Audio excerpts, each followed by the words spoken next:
আসসালামু আলাইকুম দর্শক। ইসরায়েলের প্রতিরক্ষা মন্ত্রী হুমকি দিয়েছিলেন ইরানের সর্বোচ্চ ধর্মীয় নেতা আয়াতুল্লাহ খামিনিকে হত্যা। সেই খামিনি বলছেন, কি বলছেন? সেই খামিনি বলছেন ভয় না পেয়ে জনগণকে দৃঢ় থাকতে হবে। অর্থাৎ ইরানের সর্বোচ্চ নেতা তিনি তো ভয় পাননি, বরং জনগণকে দৃঢ় থাকার আহ্বান জানিয়েছেন। অথচ কিছুক্ষণ আগে ইসরায়েলের প্রতিরক্ষা মন্ত্রী কাজ তিনি রীতিমতো একেবারেই বিপর্যস্ত, নেতানিয়াহু বিপর্যস্ত। তেল আবিবের কেন্দ্রে যেভাবে আঘাত হেনেছে ইরান এবং তছনছ করেছে বহু ভবন এবং গুরুত্বপূর্ণ জায়গাগুলোতে, এখন পর্যন্ত খবর আসছে যে 50 জনের মতো নিহত হয়েছে।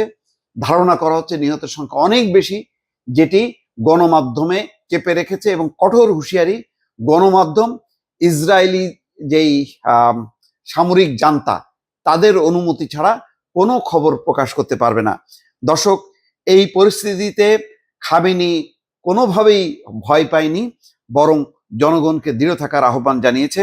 দর্শক, সেই খবরে বলা হচ্ছে ইসরায়েলের আগ্রাসনের ভয় না পেয়ে দৃঢ় থাকতে নিজের দেশের জনগণের প্রতি আহ্বান জানিয়েছেন ইরানের সর্বোচ্চ নেতা আয়াতুল্লাহ আলী খামেনি। এর আগে পেজেশকিয়ান, ইরানের যে প্রেসিডেন্ট, তিনিও কিন্তু বলেছেন জনগণকে দৃঢ় মনোবল রাখতে হবে এবং প্রতিরোধ গড়ে তোলার মানসিকতা অর্জন করতে হবে।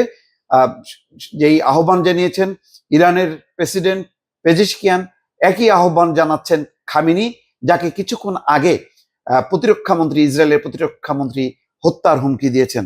দর্শক, বিবিসির খবরে বলা হচ্ছে যে তিনি বলছেন জনগণের উদ্দেশ্যে, শত্রু যদি বুঝতে পারে আপনি ভয় পাচ্ছেন তাহলে তারা আপনাকে ছাড়বে না। তিনি আরো বলেন, আপনারা এখন পর্যন্ত যেভাবে আচরণ করেছেন তা অব্যাহত রাখুন, সেই আচরণই আরো দৃঢ়তার সঙ্গে চালিয়ে যান। অথচ দেখেন কিছুক্ষণ আগে কি বলেছে প্রতিরক্ষা মন্ত্রী ইসরায়েলের, বলছে খামেনিকে উদ্দেশ্য করে বলছে আর বেঁচে থাকার সুযোগ দেওয়া যায় না। কেন বলছে? যেহেতু একেবারে গুড়িয়ে দিচ্ছে তেল আবিব। বলছেন খামেনি প্রকাশ্যে ঘোষণা দেন তিনি ইসরায়েলকে ধ্বংস করতে চান, হাসপাতালের উপর হামলার নির্দেশও তিনি ব্যক্তিগতভাবে দিয়েছেন। অথচ ইরান কিন্তু পরিষ্কার করেছে, যে হাসপাতালের কথা বলছে ইসরায়েল, বলছে তার পাশে যে তাদের সামরিক ঘাঁটি আছে সেই ঘাঁটি লক্ষ্য করে ক্ষেপণাস্ত্র চালিয়েছে। তার বিস্ফোরণের শব্দে হাসপাতালের কিছু ক্ষতি হয়েছে, কিন্তু কোনো মানুষ মারা যায়নি। তারা বলেছে যে হাসপাতাল তাদের টার্গেট না, তাদের টার্গেট হচ্ছে ইসরায়েলের গোয়েন্দা এবং সামরিক স্থাপনা। তিনি বলছেন দেখেন কাজ কত বড় নিষ্ঠুর এবং ভয়ঙ্কর। প্রকাশ্যে বলছেন ইসরায়েল রাষ্ট্রকে ধ্বংস করা তার লক্ষ্য, এমন একজন মানুষকে আর বেঁচে থাকার সুযোগ দেওয়া যায় না। এই হত্যাকাণ্ড, হতাহত করা, এটা শুরু করলো একটি স্বাধীন সার্বভৌম দেশ ইরানের ভেতরে ঢুকে ইসরায়েল। প্রথম রাতে, দর্শক মনে আছে, শুক্রবার রাতে 20 জন সেনা কমান্ডার এবং 6 জন পরমাণু বিজ্ঞানীকে এক নিমেষে হত্যা করলো।